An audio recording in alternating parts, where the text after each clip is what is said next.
اگر اسلام کا سمجھنا ہو تو انسان اگر اپنے جسم کو سمجھ لے تو اسلام آسانی سے سمجھ میں آ سکتا ہے۔ اس لیے کہ من عرف نفسہ فقد عرف ربہ، جس نے اپنے نفس کو پہچان لیا اس نے خدا کو پہچان لیا۔ یہ معمولی سا جسم نہیں، مولا کائنات ایک شعر میں فرماتے ہیں اتزعم انک جرم صغیر وفیک انطوی العالم الاکبر، کیا تو یہ سمجھتا ہے کہ یہ تیری باڈی کوئی اسمال باڈی ہے؟ سمجھتا ہے کہ تیرا یہ چھوٹا سا جسم ہے؟ وفیک انطوی العالم الاکبر، ایک پورا یونیورس ہے جو تیری زندگی کے اندر سمایا ہوا ہے۔ تو معلوم ہوا ہے کہ جس کا نام ہے چھوٹی سی زندگی ایک پورا یونیورس ہے، عالم الاکبر۔ اس جسم انسانی میں جو سب سے بڑی چیز ہے وہ روح، دیکھی ہے کبھی؟ نہیں دیکھی تو نہیں، اچھا انکار کر دو، کہہ دو کہ خالی باڈی ہی باڈی ہے۔ لیکن آج کی سائنسی دنیا بھی یہ نہیں کہہ سکتی کہ انسان صرف باڈی کا نام ہے، کہتی ہے کچھ نہ کچھ تو ہے۔ اب چونکہ وہ کہتے ہوئے دل گھبراتا ہے لہذا وہ اس کو انرجی کا نام دیں گے، گھما پھرا کے کچھ نہ کچھ کہیں گے۔ میں کہتا ہوں کہ جو بھی نام دو ہمیں اس سے کوئی غرض نہیں، مگر اس جسم میں، اس باڈی میں کوئی نہ کوئی چیز ضرور ہے جس کا نام ہے سول، جو کنٹرول کر رہی ہے پوری زندگی میں، ورنہ مرنے کے بعد تم ٹمپریچر اپلائی کر کے زندگی پھر بنا سکتے تھے۔ لیکن یہ کہ مردہ مر گیا اور اس کے بعد جو ہے تم بے بس ہو، تو کوئی نہ کوئی چیز تو ہے۔ اگر ہیٹ ہوتی جس کا نام ہے ٹیمپریچر، کے انسان کے جسم میں ٹیمپریچر ہے وہی اور کچھ ہے، تو ٹیمپریچر اپلائی کر دو انسان کھڑا ہو جائے گا۔ لیکن کوئی نہ کوئی چیز تو ہے، تو وہ ہے تو دیکھ لو، کہا دیکھی نہیں جاتی۔ تو اس چھوٹے سے جسم میں جو طاقت ہے جب اس کو نہیں دیکھتے تو پوری کائنات کے خالق کو کیسے دکھا دوں گا؟ اچھا یہ بتاؤ کہ جو ایک جسم کے اندر جو سول اور روح ہے، تو ایک جسم میں کتنی سول ہے کتنی روح ہے؟ تو ہر انسان کا ذہن تسلیم کرے گا کہ ایک روح اور اتنے اعضاء، ایک روح اور اتنے کام۔ میں دیکھ رہا ہوں، میں سونگ رہا ہوں، میں چکھ رہا ہوں، میں سن رہا ہوں، ہاتھ میں رومال ہے، زبان چل رہی ہے، دماغ لگا ہوا ہے ہر کام کے اوپر، کیا پڑھنا ہے مجھے، کہاں تک پڑھوں گا، کیا کیا پڑھنا ہے، پیر بھی ہلا رہا ہوں، جسم کو حرکت بھی دے رہا ہوں، اتنے کام ایک ہی ٹائم میں، ایک روح۔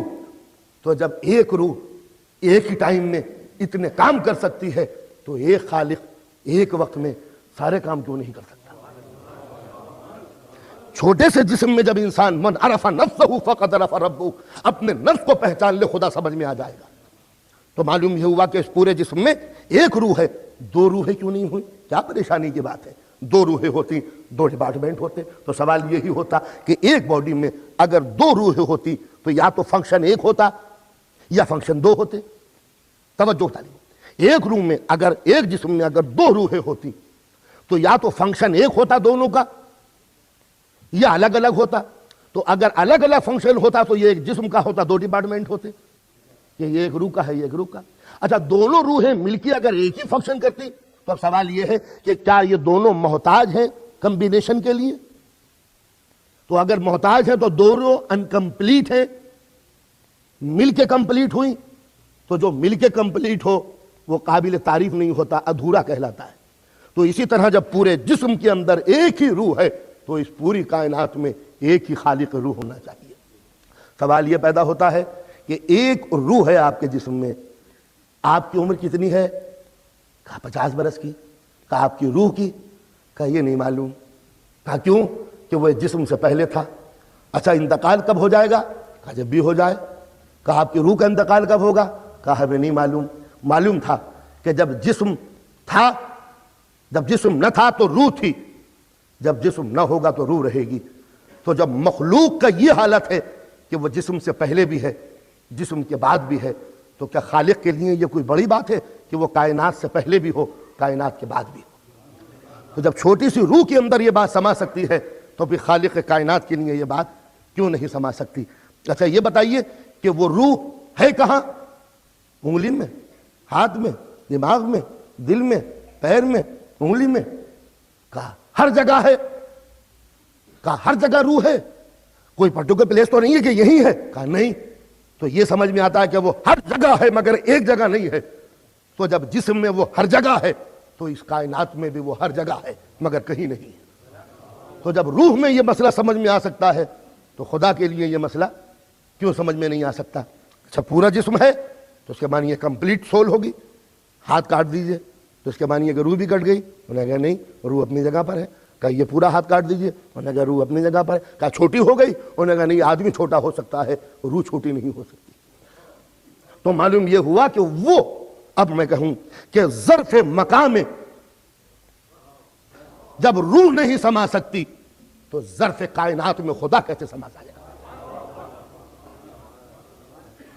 جب یہ نہیں کہہ سکتے کہ چھوٹی ہو گئی کٹ گئی تو اس کے معنی ہے کہ جب کٹ گئی تو پھیل گئی ہوگی ادھر کو۔ انہوں نے کہا کہ نہیں، جسم کٹ سکتا ہے وہ چھوٹی بڑی نہیں ہوتی۔ اچھا یہ بتائیے جب آپ 2 برس کے تھے آپ کی روح کی عمر کیا تھی؟ یہ بچی روح، یہ بوڑھی روح، یہ جوان روح؟ انہوں نے کہا کہ نہیں، چاہے آدمی بچہ ہو یا بوڑھا ہو یا جوان ہو، جسم میں تبدیلی آ سکتی ہے اور روح میں تبدیلی نہیں آ سکتی۔ تو جب روح چینج نہیں ہو سکتی تو لن تجد لسنت اللہ تبدیلا، تو اللہ کیسے تبدیل ہو جائے گا؟ تو جب مخلوق کو اس نے ایسا بنا دیا جو چینج نہ ہو سکے تو کیا خدا کی ذات بھی ایسی ہوگی کہ پہلے تجربہ کار تھا، بات کو ذرا ڈھیلا پڑ گیا، اب تو بالکل ہی بوڑھا ہو گیا؟ تو جب روح کے اندر چینج نہیں ہو سکتے تو معبود کے اندر چینج کیسے ہوں گے؟ اچھا ماشاءاللہ، اب ذرا آ جائیے اور آگے فیملی والی بات ہے۔ آپ کسی کے بیٹے ہیں؟ ہاں۔ آپ کسی کے باپ ہیں؟ بالکل۔ یہ بتائیے جس کے آپ باپ ہیں کیا اس بیٹے کی روح بھی آپ کی روح کی بیٹی ہے؟ یہ میرا بیٹا، یہ میرا بیٹا ہوا تو کیا اس کی روح بھی میری روح کی بیٹا ہے؟ انہوں نے کہا نہیں، یہ جسم جو ہے یہ آپ کا بیٹا ہے، اس کی روح اس روح کی بیٹا نہیں ہے۔ معلوم ہوا کہ جسم کا بیٹا ہوا کرتا ہے، روح کا بیٹا نہیں ہوا کرتا۔ اچھا جب روح کا بیٹا نہیں ہوتا تو کیا میرا باپ جو ہے یہ اس کی روح میرے روح کی باپ ہوگی؟ انہوں نے کہا نہیں، آپ میں جو رشتہ ہے وہ باپ بیٹے کا ہے، روحوں کا رشتہ باپ بیٹے کا نہیں ہے۔ تو معلوم ہوا نہ روح کسی کی باپ ہے نہ روح کسی کا بیٹا ہے۔ تو جب روح کا کوئی بیٹا نہیں تو خدا کا بیٹا کیسے ہوگا؟ جب روح کا کوئی باپ نہیں تو خدا کا باپ کیسے ہوگا؟ کہتے ہیں میاں وہ لم یلد وہ لم یولد، نہ وہ کسی کا بیٹا ہے نہ کسی کا باپ ہے، تو اس طرح کہہ سکتے ہیں نہ روح نہ کسی کی اولاد ہے نہ روح کا کوئی باپ ہے۔ صلوات پڑھیں محمد وآلہ۔ اب جو مذہب یہ کہتا ہو کہ خدا کے بھی ایک بیٹا ہوا تو وہ مذہب یہ بھی کہتا ہے کہ خدا کی ایک بیوی بھی ہوئی، اس لیے کہ جب بیٹا تسلیم کیا تو بیوی کو تسلیم کرنا پڑے گا، جب بیوی کو تسلیم کرنا پڑا تو جسم اور باڈی کو تسلیم کرنا پڑے گا، اس لیے کہ شادی جسم کی ہوتی ہے، شادی روح کی نہیں ہوتی۔ آپ کی شادی کب ہوئی تھی؟ انہوں نے کہا جب 25 برس کے تھے۔ اور آپ کی روح کی شادی کب ہوئی تھی؟ انہوں نے کہا کہ روح تو کنواری ہے۔ روح کنواری؟ ارے وہ شادی نہیں ہوگی روح کی؟ انہوں نے کہا نہیں، شادی جسموں کی ہوا کرتی ہے، روح کی شادی نہیں ہوگی۔ تو کیا روح کو ضرورت نہیں ہے؟ انہوں نے کہا نہیں، یہ صرف جسم کے تقاضے ہیں، روح ان تقاضوں سے بہت بلند چیز ہے، اس کا کوئی تعلق نہیں ہے۔ تو معلوم یہ ہوا کہ جب اس روح کو بیوی کی ضرورت نہیں تو خدا کو بیوی کی ضرورت کیوں پڑی؟ تو اس کے معنی یہ ہے کہ اچھا ہی کیا آدم کے بیٹوں نے خدا کے بیٹوں کو صلیب پہ چڑھا دیا کراس پہ۔ اچھا نہیں ہوا؟ خدا کا بیٹا آیا تھا، یہودیوں نے پکڑ کے اسے کراس پہ چڑھا دیا جیسس کرائسٹ کو، خدا کا بیٹا تھا۔ اچھا ہوا، یوں کہہ رہا ہوں کہ ایک آدم کے جب اتنی جنریشن ہے کہ دنیا کو پلاننگ کی ضرورت پڑنے لگی، تو اگر کہیں آدم کی نسل کے ساتھ ساتھ یہ خدا کی نسل بھی چلنے لگتی تو اس کے لیے تو no space, no room in the world, you can go there. تو اس کے معنی یہ ہے کہ خلاف عقل بات ہے، خلاف عقل بات ہے تو دل نہیں مانتا، جب دل نہیں مانتا تو خلاف مذہب ہوئی۔ تو یہی ہے اسلام کیا ہے؟ جس کو دل تسلیم کرتا ہو، جس کو دل تسلیم کرتا ہو۔ تو جب روح ایک مجرد شے ہے کہ جس کو شادی کی ضرورت نہیں پڑتی۔ اب ایک مسئلہ بائی دا وے جو ہمارے نوجوانوں کو بعض اوقات الجھنوں میں مبتلا کر دیتا ہے کہ جنت یہ روح کی لذت کا نام ہے یا جسم کی لذت کا نام ہے؟ پرابلم یہ پیدا ہوئی کہ روح یہ جنت میں جائے گی، جنت جو ہے وہ روح کے جانے کی جگہ ہے یا جسم کے جانے کی جگہ ہے؟ تو اگر یہ روح کے جانے کی جگہ ہے تب تو یہ حور وغیرہ یہ سب غلط بات ہے، تب تو عربوں کے مطلب کی جنت ہوئی نہیں۔